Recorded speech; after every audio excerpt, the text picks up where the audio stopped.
جب عمران کی بیوی، یعنی ان کا نام نہیں لیا گیا، ان کو عمران رضی اللہ عنہ کی بیوی سے پکارا گیا ہے، اور عمران کا لفظ ضروری ہے، اس کے بارے میں اس کی کچھ تاریخ بھی ہے، لیکن اس سیشن میں اس کے بارے میں کم ہی بات ہوگی۔ عمران کا لفظ موسیٰ علیہ السلام کے والد کے لیے بھی استعمال ہوا ہے، اور یہ ایک بہت پاپولر نام تھا، اور یہ نام اور پھر ہارون، یہ نام جس طرح ہمارے ہاں صحابہ کے نام ہوتے ہیں یا انبیاء کے نام ہوتے ہیں وہ پاپولر ہو جاتے ہیں، یہ نام بار بار بنو اسرائیل استعمال کیا کرتے تھے۔ ان اینی کیس، اذ قالت امرأۃ عمران، جب عمران کی بیوی نے کہا ربی انی نذرت لک ما فی بطنی محررا، میرے رب، میرے پیٹ میں جو بھی ہے میں اس کو بے شک آپ کے لیے نظر کر رہی ہوں، میں منت مانگ رہی ہوں کہ یہ آپ کی خدمت میں میں اس کو ڈیڈیکیٹ کر رہی ہوں۔ انی نذرت لک ما فی بطنی محررا، اس سے وما انفقت من نفقۃ او نذرتم من نذر فإن اللہ یعلم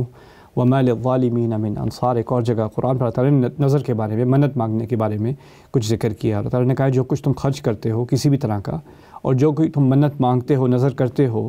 تو اللہ اس کو جانتا ہے۔ اس میں ہوتا یہ ہے کہ انسان اللہ تعالیٰ سے ایک کنڈیشن کرتا ہے، اور عام طور پر ہمارے کلچر میں کیا ہوتا ہے کہ ہم اللہ تعالیٰ سے کہتے ہیں یا اللہ میں یہ کروں گا، آپ میرے لیے یہ کر دیجئے، ایک ایکسچینج کی طرح کی ہم بات کرتے ہیں۔ وہ اس کو عام طور پر ہمیں اوائڈ کرنا چاہیے، کیونکہ اس کو توڑنے کے لیے پھر آپ کو کفارہ دینا پڑتا ہے۔ لیکن جو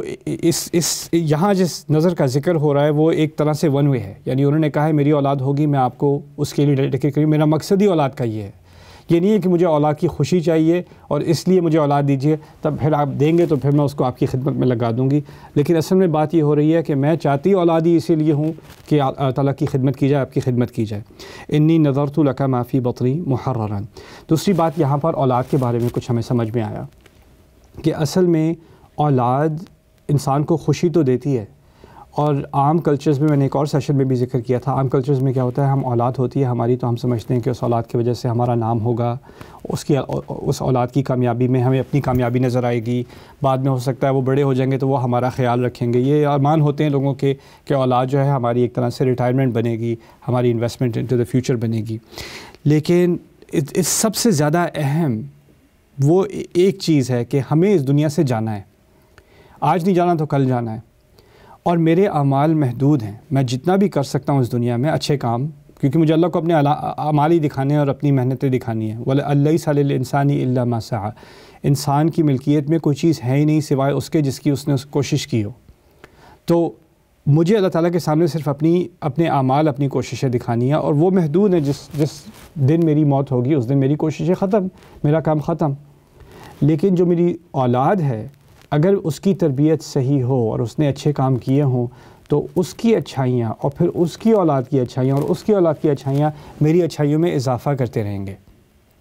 تو اس لیے اصل انویسٹمنٹ آپ کی جو سب سے بہترین انویسٹمنٹ ہے، نہ صرف اپنی دنیا کی اس سے زیادہ اہم اپنی آخرت کی جو اصل انویسٹمنٹ ہے وہ آپ کی اولاد ہے۔ اور یہ بات سمجھتے ہوئے عمران کی بیوی نے یہ دعا کی ہے کہ جو میں اپنی اولاد میری ہونے والی ہے وہ میں آپ کے لیے پوری طرح ڈیڈیکیٹ کر رہی ہوں۔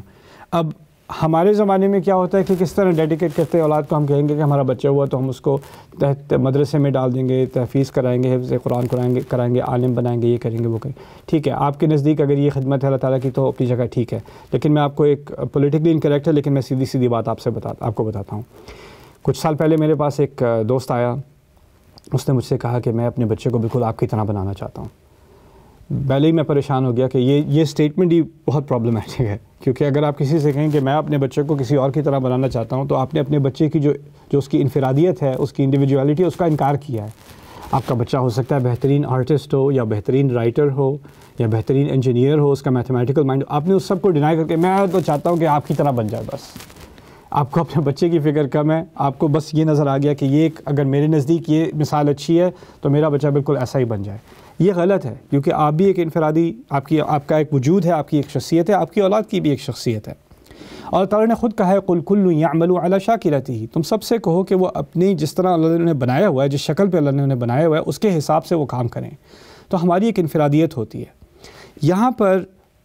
جو ہمیں سمجھنے کی ضرورت ہے کہ ہمارے دین میں اتنی وسعت ہے کہ اگر میں کہوں کہ میں اپنی اولاد کو دین کی خدمت میں لگانا چاہتا ہوں تو اس کا مطلب یہ نہیں کہ وہ ڈاکٹر نہیں ہوگا یا انجینئر نہیں ہوگا یا سائنٹسٹ نہیں ہوگا یا ہسٹورین نہیں ہوگا